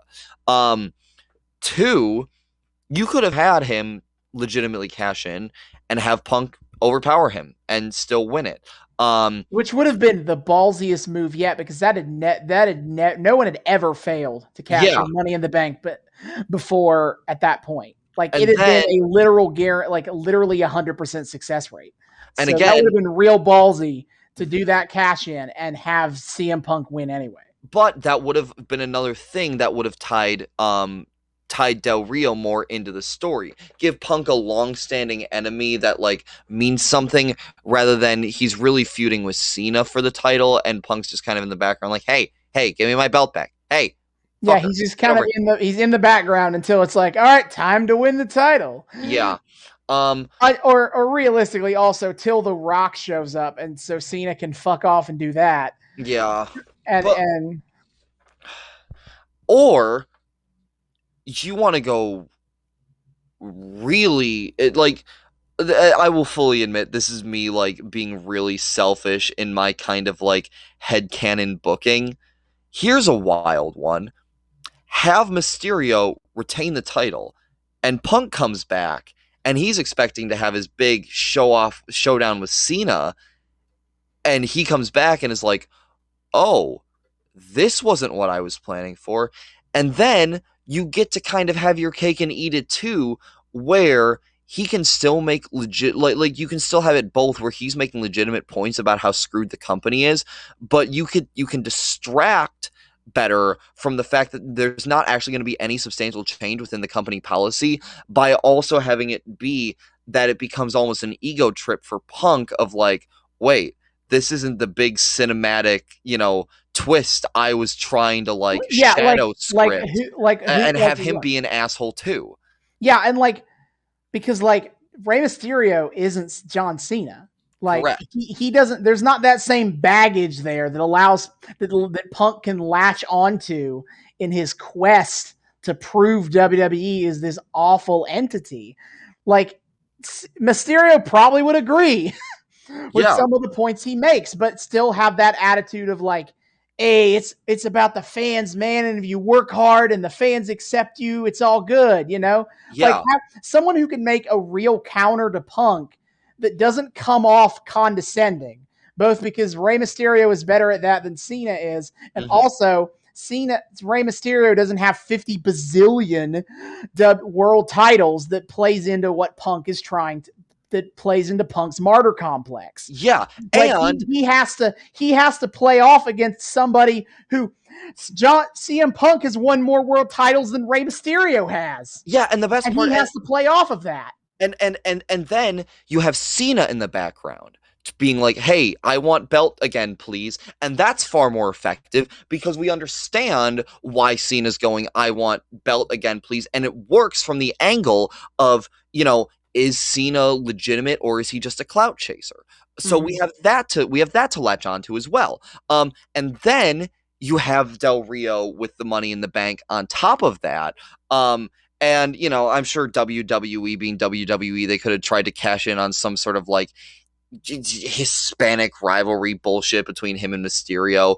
That could have played. But it all of a sudden, like even if up to that point, Del Rio is just as uninvolved with the story as he is like in how it actually happened. He's entering into a much more fraught situation that just like by default of what it is just going to rope him in on the interpersonal drama, and then he all of a sudden has a role to play in it, and we get to like explore Del Rio's perspective on this too, just like another fun outsider perspective, and it all just kind of comes collapsing in. Yeah, and I think that if you put Del Rio in that story, as we talked about in the first half, and not in the beginning of this back half, is like it doesn't feel as much as like, oh, here's the company again. Yep. Screwing Punk. It does make you. I would feel like, at least just talking about it. I would feel a lot more like this fucking interloper. What? Fuck you. Yeah. You got a good thing going here, and now here you are, getting involved where nobody wants you. Yep.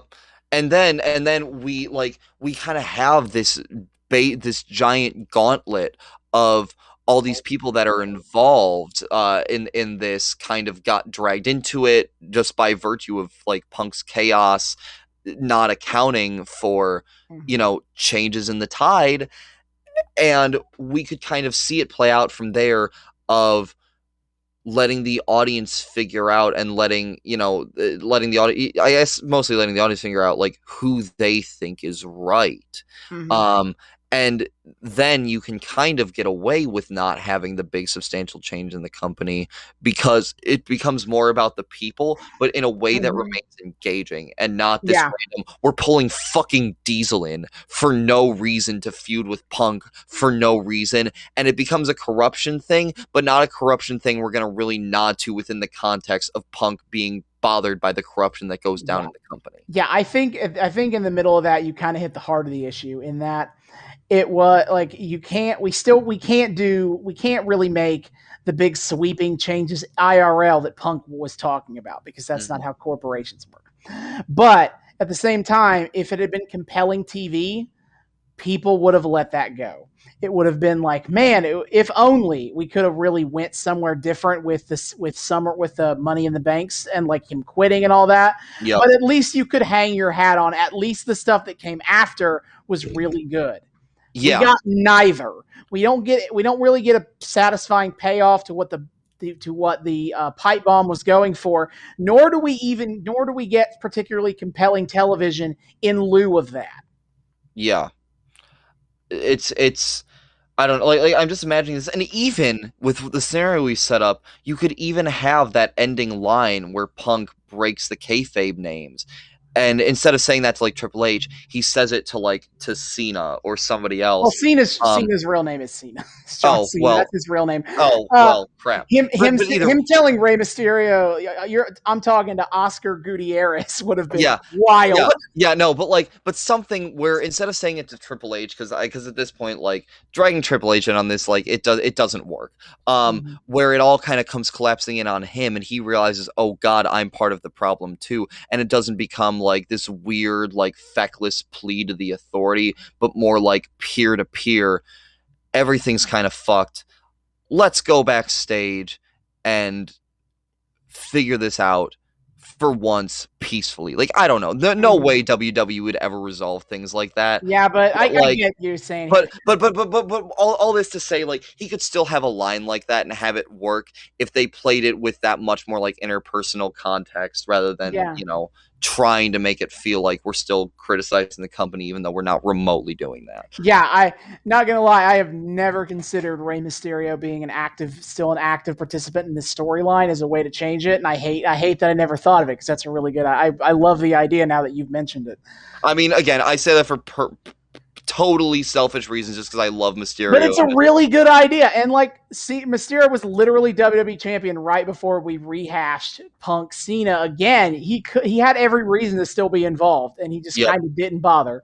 He was cool. He lost to Cena and was cool with peacing out of here. Yeah, exactly. So just wasted potential is the unfortunate thing here. But I do also want to say, not for a moment, like sure, the way this ends and the way this like played out in the back half of this era is deeply frustrating, deeply disappointing, and oh my god, that loss of potential is it boils my blood. But I also want to make it clear that I don't think this cheapens the goodness of what we've seen up to this point. Because for as feckless, as toothless, as dumb and pointless and wheel spinny as it becomes, at first, when that pipe bomb promo dropped and up through when Punk pieced out, that is still some of the most dynamic wrestling, both combat-wise and writing-wise, I have seen in my noobish time as a fan. It's incredible, and it still stands as an exemplary period of time for what wrestling can be at its best. And I will always look fondly on that part of the era and still be in awe of what they created, even if it turns out utter fluke by these dipshit writers. but it does make me optimistic that if back in 2011 that was a level they could take their writing to, maybe at some point we can get a version of this in the near future that plays it all the way through. I'll keep that in mind. Oh no. Because I do have a story that I think is worth talking about, but I'd have to figure out how to pace it. Oh, podcast. Oh God. But I think knowing that the story of Daniel Bryan would be a very interesting sequel. Really? Because we've talked about Bryan before, and he doesn't seem like a Punk-like character. It's a very different way, but I think there's a lot of interesting ways in that storyline plays. Daniel Bryan's road to WrestleMania 30 plays out in a very interesting way, but that is for another time. I was just going to say that I don't really think that I could disagree with anything you say here. Is that it's all very disappointing. I've not felt good about this for like 2 months. Whenever I started doing prep for this episode, I was like, oh God, this is what this is now, huh? But you know what? We'll still have those like 3 episodes in a pay-per-view where everything was hitting in a way that it doesn't always. Yeah, it slapped really hard, and oh man, I will never not appreciate that. Yep, same.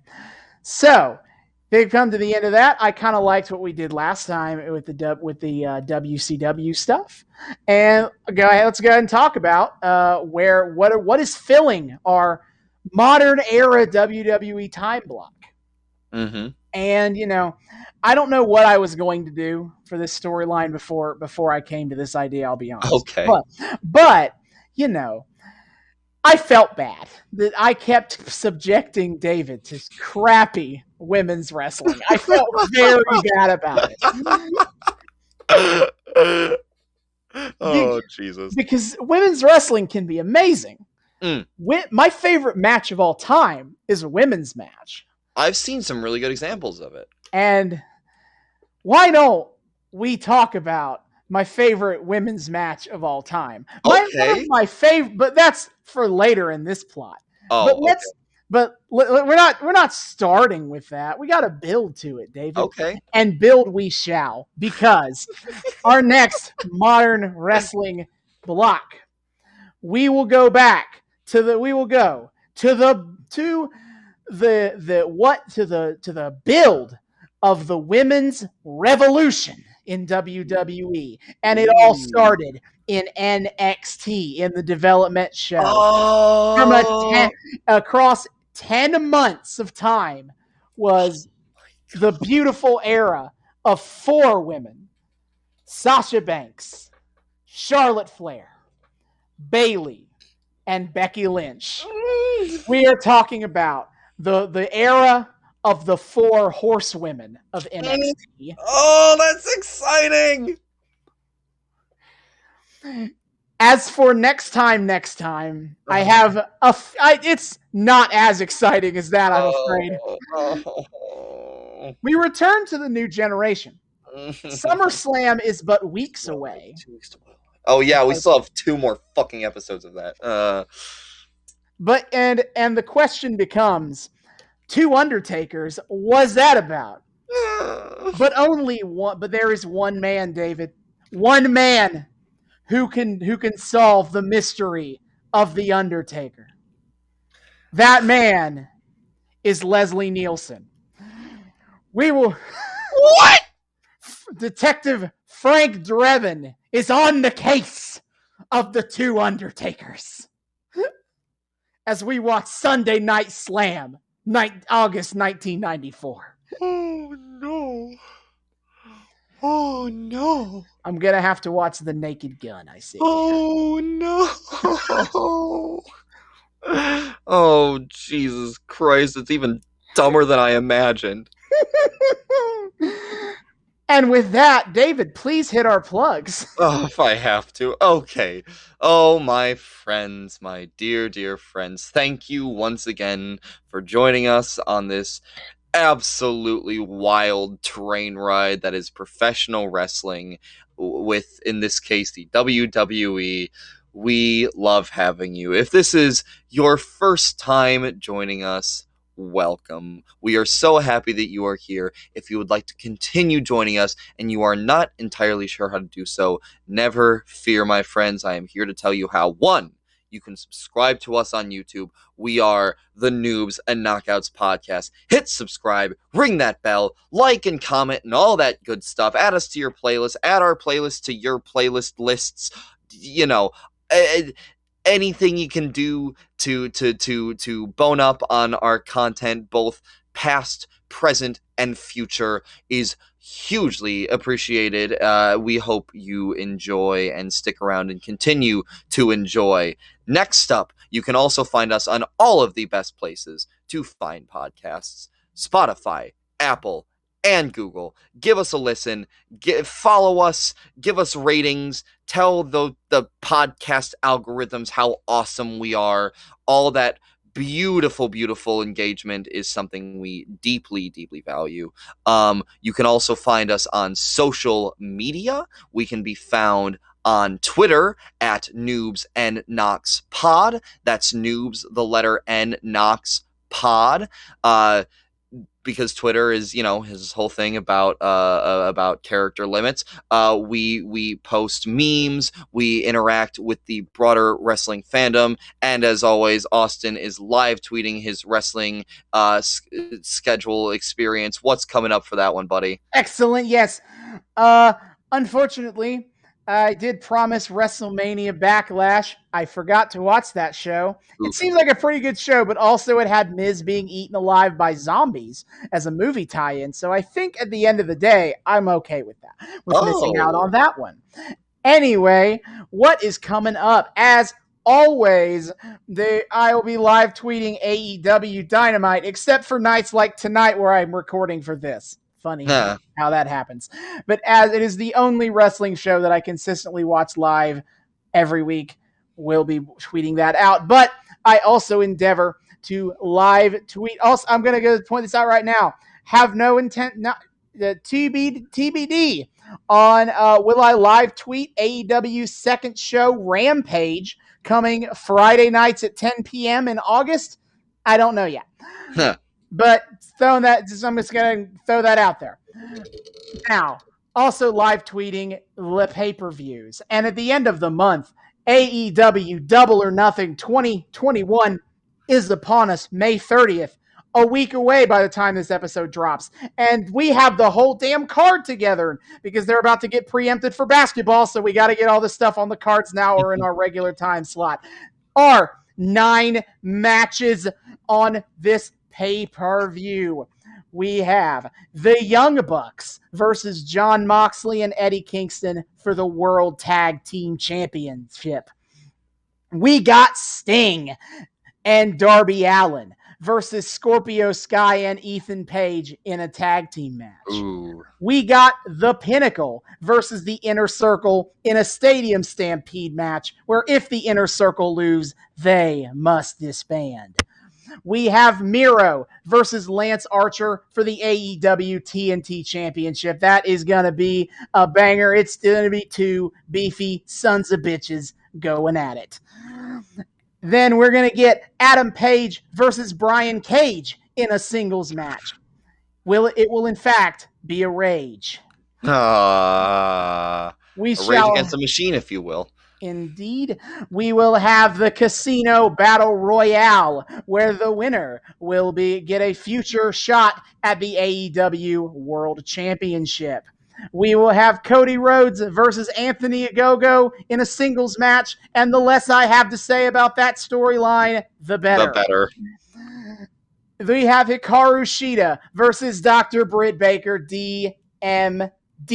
Respect her. She is a legitimate dentist, has a legitimate dental practice. Respect her credentials for the AEW Women's World Championship. And finally, in our main event, we have Kenny by God Omega versus Orange Cassidy versus Pac in a 3-way match for the AEW World Championship.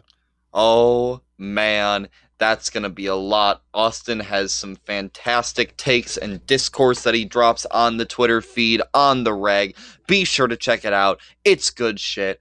Absolutely must watch the live tweet and must watch the show if you are so inclined.